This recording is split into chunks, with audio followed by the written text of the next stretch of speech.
They called it CityCenter, $11 billion, 67 acres, the largest privately funded construction project in United States history. And at its heart was supposed to stand the Harmon Tower, a 49-story glass sculpture designed by one of the world's greatest architects. But the steel was wrong. The rebar was flawed. And by the time they discovered the mistake, it was already too late. The building could not be saved. The architect would not survive to see it demolished. This is the story of the $7 billion Vegas hotel that killed its own architect, then disappeared like it never existed. To understand how CityCenter became the most ambitious and most cursed project in Las Vegas history, you have to go back to 2004. Back to when Vegas believed it could do anything. When the Strip was not just about gambling anymore, it was about architecture, art, luxury. The idea that Las Vegas could become a world-class city and not just a gambling town in the desert. The man behind that vision was Kurt Kerkorian, the billionaire who had already built and rebuilt MGM Grand 3 times over. By 2004, Kerkorian was 87 years old and still hungry. He had watched Steve Wynn transform the Strip with the Mirage in 1989 and the Bellagio in 1998. He had seen Sheldon Adelson build the Venetian.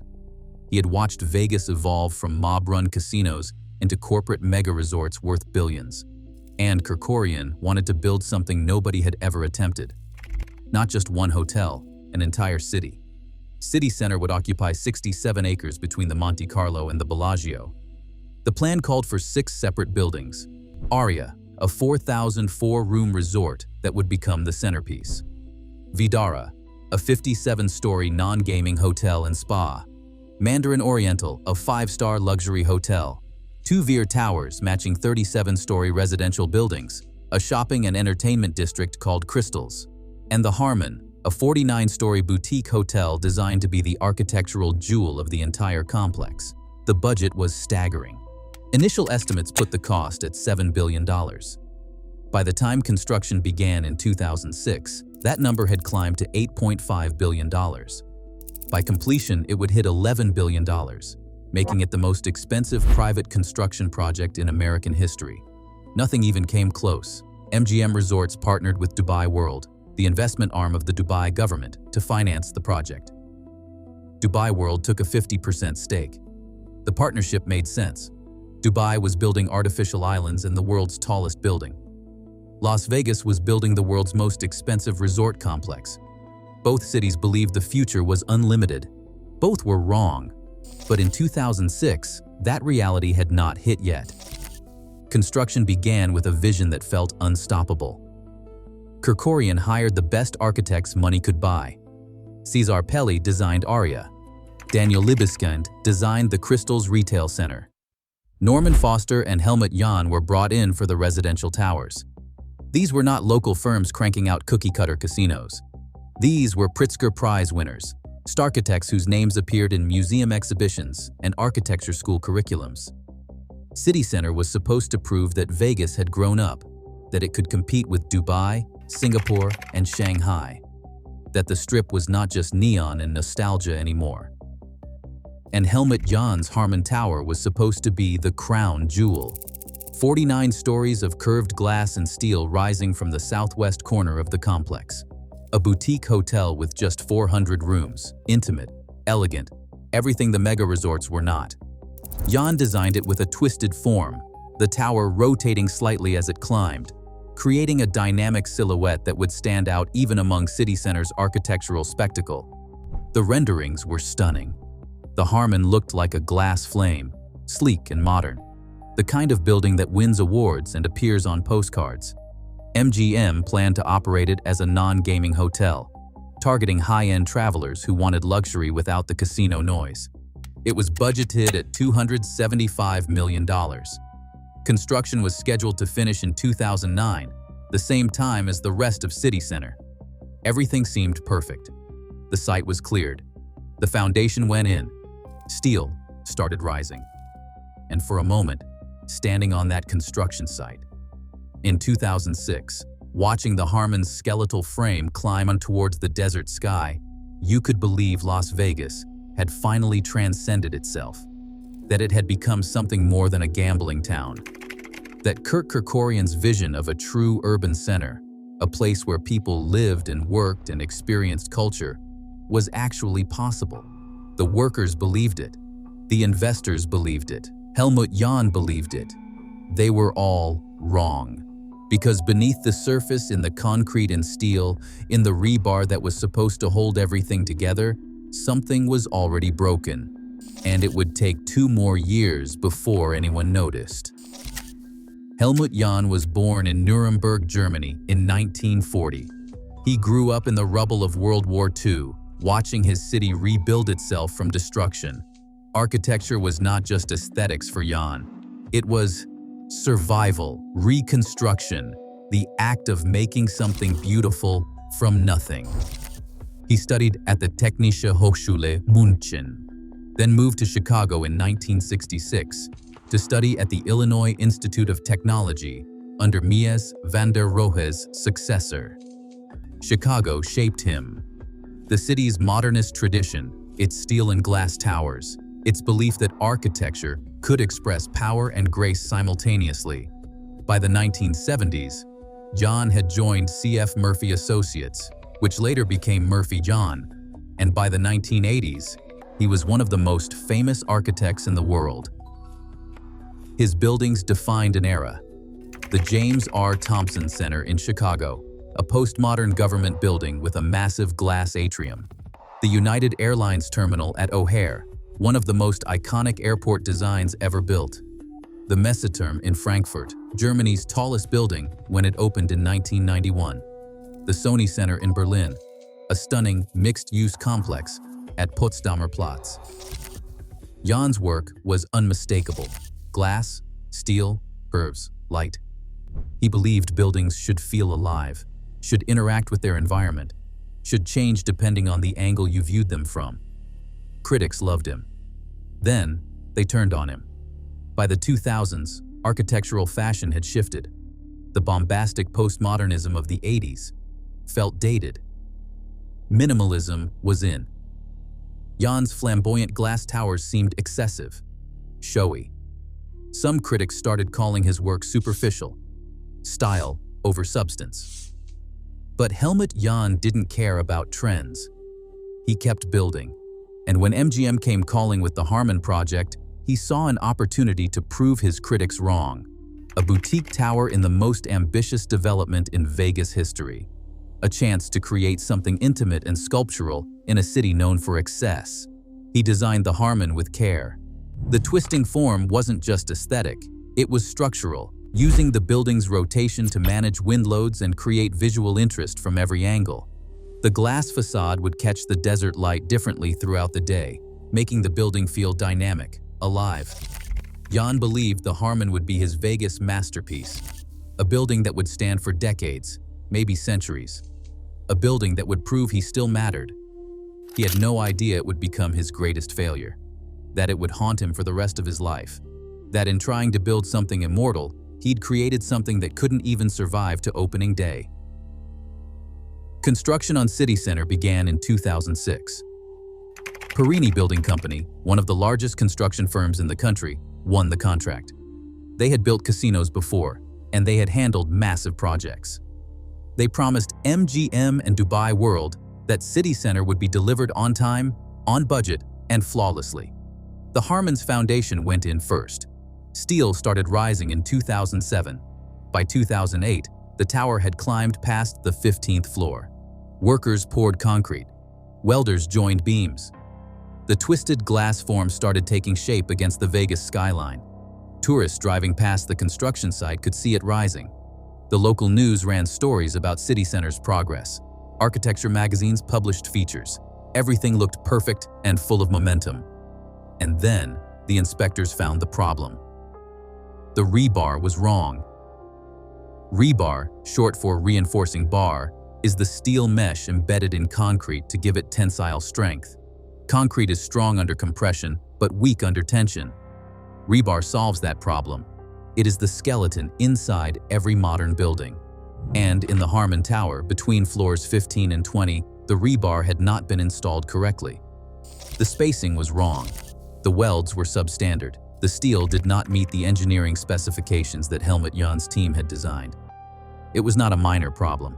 It was catastrophic. Engineering reports commissioned by MGM in late 2008 concluded that floors 15 through 20 were structurally unsound. In the event of a major earthquake, something Las Vegas experiences regularly, those floors could fail. And if they failed, the entire building could collapse. Not gradually, not with warning, just collapse. 49 stories of glass and steel and concrete crashing down onto the CityCenter campus, potentially killing hundreds of people. MGM brought in more engineers. They ran more tests. They modeled the scenarios. Every report said the same thing. The Harmon Tower, as constructed, was unsafe. It could not be occupied. It could not be completed. It was, despite $100 million already spent, a total loss. MGM had three options. Option 1, demolish the tower immediately and start over. Option 2, fix it. Retrofit the structure, reinforce the flawed floors, and complete construction. Option 3, reduce the building's height. Cut it down to 28 stories, eliminating everything above the flawed section. Each option was a nightmare. Demolition meant accepting $100 million in losses and starting from scratch, pushing CityCenter's opening back by years. Retrofitting was technically possible, but would cost tens of millions of dollars and delay the project indefinitely. Cutting the building down would destroy Helmut Jahn's design, creating a stumpy, architecturally compromised building that would embarrass everyone involved. And there was a fourth problem: liability. Somebody screwed up. Either Perini's workers installed the rebar wrong, or the inspectors failed to catch it, or the engineers did not provide clear enough specifications, or the architects designed something that could not be built safely. MGM wanted answers. More importantly, they wanted someone to pay. The finger-pointing started immediately. Perini blamed the subcontractors who actually installed the rebar. The subcontractors blamed Perini's supervision. The engineers blamed the construction team for not following the plans. And everyone, quietly, wondered if Helmut Jahn's twisting design had made the building impossible to construct properly in the first place. Jahn denied it. His team insisted the design was sound, but the question lingered: had the architect's ambition outrun the builder's ability? The lawsuit started in 2009. MGM sued Perini Building Company for negligence and breach of contract, seeking hundreds of millions in damages. Perini countersued, claiming the design documents were flawed and the specifications unclear. The architects, including Helmut Jahn's firm, Murphy Jahn, were pulled into the litigation. Subcontractors were deposed. Engineers testified. Insurance companies fought over who would cover what. The legal battle would drag on for years, racking up tens of millions of dollars in legal fees. Lawyers got rich. Nobody else did. But while the lawyers argued over blame and money, CityCenter's opening day was approaching, December 16, 2009. Aria, Vidara, Mandarin Oriental, the Veer Towers, and Crystals all opened on schedule. $11 billion, 5 years of construction, 12,000 workers. It was the largest private development in United States history, and it opened in the middle of the worst economic collapse since the Great Depression. The timing could not have been worse. Lehman Brothers had collapsed in September 2008. The stock market had crashed. The housing bubble had burst. Las Vegas was devastated. Tourism plummeted. Convention bookings evaporated. Half-built condo towers across the Strip sat abandoned, their cranes frozen in place like monuments to failure. MGM Resort's stock price collapsed from over $100 per share in 2007 to under $10 in 2009. Dubai World, CityCenter's 50% partner, was drowning in debt and would soon require a government bailout from the UAE government. The global financial system was in freefall, and CityCenter opened anyway, because what else could MGM do? They had already spent $11 billion. They had to open. They had to try to make it work. and the Harmon Tower sat empty. 49 stories of flawed steel and broken dreams, watching over the strip like a tombstone. Clark County officials had made their decision. The Harmon could not open. It was not safe for occupancy. Condemned. The building stood there, fully framed, partially clad in glass, completely useless. Every guest checking into Aria could see it from their window. Every shopper walking through Crystals walked past it. Every convention attendee staying at Vdara looked up at it and wondered what had happened. MGM tried to spin it. They told the press the Harmon's opening was delayed for technical reasons. They said they were evaluating options. They did not say the building was condemned. They did not say they had already spent over $100 million on a tower that would never open. But everyone in Vegas knew. The industry talks, workers talk, and the story of the Harmon's flawed rebar spread through construction sites and casino count rooms like wildfire. MGM tried to salvage something. They explored the option of cutting the building down to 28 stories, completing the lower floors, and opening a smaller hotel. Engineers drew up plans. Contractors estimated costs. But the numbers did not work. The structural repairs required to safely reduce the building's height would cost nearly as much as demolishing it entirely. And even if they completed the work, the result would be a stunted, architecturally compromised building that bore no resemblance to Helmut Jahn's original design. Worse, it would be a constant reminder of CityCenter's greatest failure, sitting right at the complex's entrance for every guest to see, a 28-story monument to incompetence. By 2010, MGM executives started asking a different question. What if we just made it go away? But making a 49-story building disappear is not simple, especially when it is surrounded by occupied hotels and a shopping center. Implosion was impossible. The Harmon stood less than 100 feet from Vdara and Aria. A traditional demolition, the kind Vegas had perfected with the dunes, the Stardust, and the Riviera, would send debris through windows, collapse neighboring structures, and potentially kill people. MGM needed a different solution. Something precise. Something controlled. Something that would erase the Harmon without anyone noticing. While they figured out how to delete their mistake, the lawsuits ground on. Years of depositions. Years of discovery. Years of experts arguing over whose fault it was. The settlement started coming in 2012. MGM reached a confidential agreement with Perini Building Company. Reports suggested MGM recovered over $150 million, though neither party would confirm. It was not enough to cover the tower's construction costs, legal fees, and lost revenue, but it was something. The lawsuits involving the architects and engineers were settled separately, under confidential terms. No one admitted fault. Helmut Jahn's firm paid something. The structural engineers paid something. The inspection companies paid something. Everyone contributed to making the problem go away. Because that is how these things work in America. Big projects, big budgets, big failures. Everyone shares the blame, which means no one really pays. The loss gets distributed across insurance companies and legal settlements and quarterly earnings reports until it disappears into spreadsheets. Helmut Jahn watched from Chicago as his Vegas masterpiece died. He had designed dozens of buildings across the world. He had won awards, shaped skylines, created icons. But the Harmon was different. It was supposed to be his return to relevance, proof that his vision still mattered in a world that had moved on from his style. Instead, it became evidence of failure. Jahn maintained publicly that the design was not flawed. He blamed Perini's construction team. He blamed the inspectors. He blamed the subcontractors. He blamed everyone except himself. Privately, people close to him said the Harmon's failure that devastated him.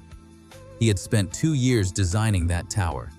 He had flown to Las Vegas repeatedly during construction, walking the site, reviewing progress, believing in the vision. And now, it stood empty. A $275 million mistake, visible from every corner of CityCenter. Jahn kept working. In 2011, he completed the Suvarnabhumi Airport expansion in Bangkok. In 2013, he finished a residential tower in Mexico City. In 2014, he designed a mixed-use complex in Munich. But the Harmon haunted him. Colleagues said he rarely spoke about it. When journalists asked, he deflected, changed the subject, moved on. The project that was supposed to be his Vegas masterpiece had become the one thing architects fear most. Not a building that gets criticized, not a building that fails to win awards, a building that does not exist, a building that gets erased, because criticism you can argue with, failure you can learn from, but erasure means you never mattered at all. And then, on May 8, 2016, Helmut Jahn was riding his bicycle in the Chicago suburb of Campton Hills. He was 81 years old, still working, still designing. He had always been a cyclist, riding through Chicago's streets, staying fit, clearing his mind. That afternoon, he was riding north on Randall Road approaching Main Street. Two cars collided at the intersection. One of them veered into the bike lane and struck Jahn. He was thrown from his bicycle, his helmet flying off. Paramedics arrived within minutes, but the injuries were catastrophic. Severe head trauma and internal bleeding. He died at the scene. The architectural world mourned. Obituaries appeared in the New York Times, the Chicago Tribune, Architectural Record, and Design. They recounted his greatest works: the Thompson Center, the Sony Center, and the United Terminal. They called him a pioneer of postmodern architecture, a master of glass and steel, an architect who shaped the skyline of the late 20th century. Very few mentioned the Harmon. It was a footnote in most obituaries, a single sentence. One of his final projects, the Harmon Tower in Las Vegas, was never completed due to construction defects. That was it. 50 years of architectural achievement, and the Harmon got one sentence. But in Las Vegas, people noticed the timing. Helmut Jahn died in 2016. By then, the Harmon had already been gone for over a year, deleted from the skyline, erased like it never existed. Some called it coincidence, just bad luck, just the way life unfolds. Others called it something else, a building that killed its architect, not with falling steel, but with heartbreak, humiliation, the slow death of watching your vision reduced to rubble. Maybe that is just Vegas superstition. Maybe it is just the way people make sense of tragedy, finding patterns in chaos. But standing where the Harmon used to be, looking at the empty space, the parking lot, the void, it is hard not to feel like something darker happened here.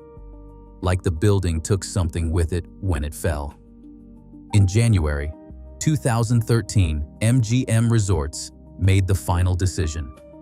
The Harmon Tower would be demolished, not imploded, not blown up in a single spectacular moment like the Dunes, the Stardust, or the Riviera. The Harmon was too close to Aria and Vidara. An implosion could send debris crashing through glass facades, damage structural supports, and create catastrophic collateral damage to buildings worth billions. Instead, MGM hired Controlled Demolition Incorporated, the same company that had handled every major strip implosion for decades. But this time, CDY would have to do something they'd never done before. Dismantle a 49-story tower piece by piece, floor by floor, without damaging anything around it. The process would be agonizingly slow, methodical, invisible to most people. The opposite of Vegas spectacle. Workers started at the top in spring 2014. They removed the glass facade panel by panel, lowering each piece with cranes, careful not to drop anything. Then, they dismantled the steel frame, cutting beams with torches, sectioning the metal, hauling it down. Then, they demolished the concrete floors, breaking them apart with hydraulic breakers, loading the rubble into buckets, lowering it floor by floor. Each floor took weeks. The work had to be precise. One mistake, one beam falling the wrong way, one section collapsing uncontrolled, and the whole tower could pancake onto Aria or crash into the Crystal's shopping center. Engineers monitored every cut. Structural experts reviewed every decision. Safety inspectors watched every move. The cost was staggering. Demolition alone ran over $30 million. Add that to the $275 million construction cost, the legal fees that likely topped $50 million, the lost revenue from a hotel that never opened, and MGM's total loss on the Harmon exceeded $400 million. $400 million for a building that never housed a single guest. By mid-2014, the Harmon had been reduced to a stump. The upper floors were gone. The glass facade was gone. The twisted form Helmut Jahn had designed, the dynamic silhouette that was supposed to define CityCenter's skyline, had been erased. All that remained was a concrete core, maybe 15 stories tall, looking like a broken tooth against the Vegas skyline. Workers kept cutting, floor by floor, month by month. Tourists walking through CityCenter watched the tower shrink. Some took photos, documenting the deletion. Most just walked past, heading to the Aria poker room or the Crystal's Louis Vuitton store, unaware that they were witnessing the erasure of a $275 million mistake. By late 2014, the Harmon was down to 10 stories, then 5, then nothing but foundation. In January 2015, the final piece of the Harmon Tower was removed, 6 years after CityCenter opened, 5 years after the building was declared unsafe, 3 years after Helmut Jahn stopped talking about it. The site was cleared, the concrete was hauled away, the steel was recycled, the glass was destroyed, and then MGM graded the lot, paved it over, and built a parking structure, not a hotel, not a casino, not a park, or a plaza, or even a memorial. Just parking. 500 spaces for Aria guests and Crystal's shoppers. The most expensive parking lot in Las Vegas history. $400 million for asphalt and painted lines. That is what the Harmon became. That is what remains of Helmut Jahn's Vegas masterpiece. Today, if you walk through CityCenter, you can see where the Harmon used to stand. There is a gap in the skyline. Aria rises to the east, 61 stories of blue glass. Vdara to the west, 57 stories of curved bronze. And in between, where Helmut Jahn's glass tower was supposed to soar 49 stories into the desert sky, there is nothing. Just cars, just asphalt, just empty space. Most people do not notice. Why would they? CityCenter is still impressive. Aria is still one of the most successful resorts in Vegas. Vdara still attracts high-end travelers. The Mandarin Oriental still caters to ultra-luxury guests who want 5-star service without casino noise. Crystal's shopping center struggled for years, but eventually found its footing with high-end retail. The Veer Towers sold out their condos, though it took longer than expected. CityCenter works. It is profitable. It is successful. But it never became what it was supposed to be. It never became the city within a city, the pedestrian-friendly urban oasis, the architectural statement that would redefine Las Vegas and prove the Strip could be more than casinos and neon. It became just another resort complex, successful, profitable, but unremarkable, and the Harmon's absence hangs over the entire project. Not because people remember it. Most visitors to CityCenter have no idea the Harmon ever existed, but because the gap in the skyline is a constant reminder that ambition has limits, that even the best architects make mistakes, that even $11 billion cannot fix flawed steel. The people who work at CityCenter know. The cocktail waitresses at Aria remember watching the tower come down. The security guards at Vdara remember when it stood there, empty and condemned. The dealers at the Aria poker room tell new employees about the building that could not open. It has become part of the property's unofficial history, the ghost story they do not put in the brochures. The lawsuits eventually settled. MGM recovered some of its losses from Perini and the subcontractors. The architect's liability was capped by insurance policies. No one went to jail, no one lost their license, no one's career was destroyed. The failure was distributed across so many parties that no single person could be blamed. That is how these things work. Big projects, big budgets, big failures. Everyone shares the blame, which means no one really pays. Perini Building Company is still in business, still building major projects. The engineering firms involved are still practicing. MGM Resorts is still one of the largest casino operators in the world. And Helmut Jahn's firm, Murphy Jahn, continued operating after his death, though it is now led by a new generation of architects. Except Helmut Jahn paid. Not with money, not with his reputation, though the Harmon certainly did not help. He paid with his pride. He paid with the knowledge that his Vegas masterpiece would never exist, that the building he had designed with such care, the tower that was supposed to prove he still mattered, had been reduced to rubble and replaced with parking. And maybe, in some cosmic way, that is what killed him. Not the cars that struck his bicycle in 2016, not the impact or the injuries or the head trauma, but the accumulation of failure, disappointment, the realization that even greatness has limits. Even Helmut Jahn, who had designed over 100 buildings in his lifetime, who had shaped skylines in Chicago, Frankfurt, Berlin, and Bangkok, could not overcome flawed rebar in a Vegas hotel tower. There is a lesson here, but it is not the one you might expect. It is not about quality control or construction oversight, though those mattered. It is not about economic timing, though opening an $11 billion resort complex in the middle of the 2008 recession was certainly catastrophic luck. It is not even about architectural ego or impossible designs, though those played a part. The lesson is simpler and darker. Some projects are cursed from the beginning. Some buildings carry a weight that no amount of money, talent, or ambition can overcome. The Harmon was supposed to be a jewel. Instead, it became a tombstone. It stood for 5 years, empty and condemned, watching over a city that had already moved on. And when it finally came down, piece by piece, floor by floor, it left behind nothing but a parking lot and a ghost. Helmut Jahn died believing in architecture, believing that buildings could change lives, shape cities, express something beautiful and true. He never stopped designing. He never stopped believing. But the Harmon broke something in him. You could see it in interviews from his later years. The spark was dimmer. The confidence was shaken.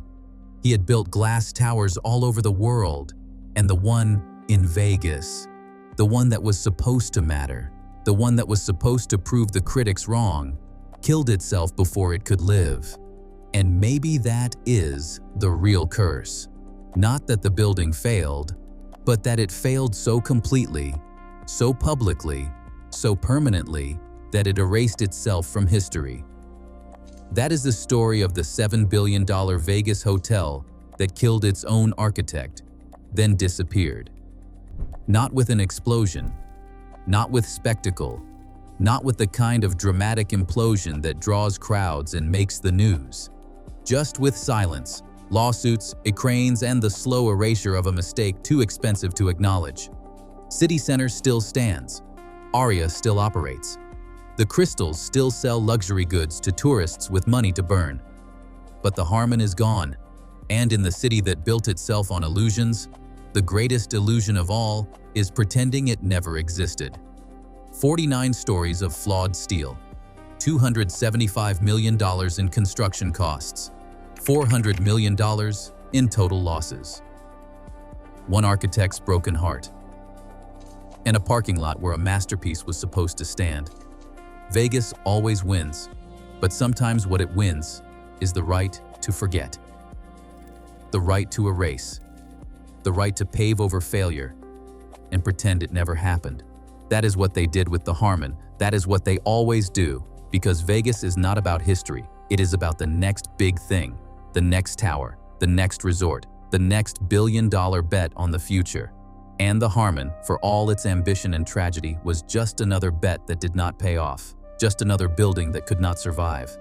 Just another dream that turned to dust in the desert. That was the story of the Harmon Tower and Helmut Jahn, the building that never opened, and the architect who never stopped believing until it broke him. Which Vegas project haunts you the most? The ones that failed or the ones that succeeded? The buildings that disappeared or the ones that still stand? Tell me in the comments. And if you love discovering the real stories behind the Strip, the ambition that built it, and the disasters that shaped it, hit subscribe. Because every skyscraper has a story, every architect has a dream, and Vegas never forgets, even when it pretends to.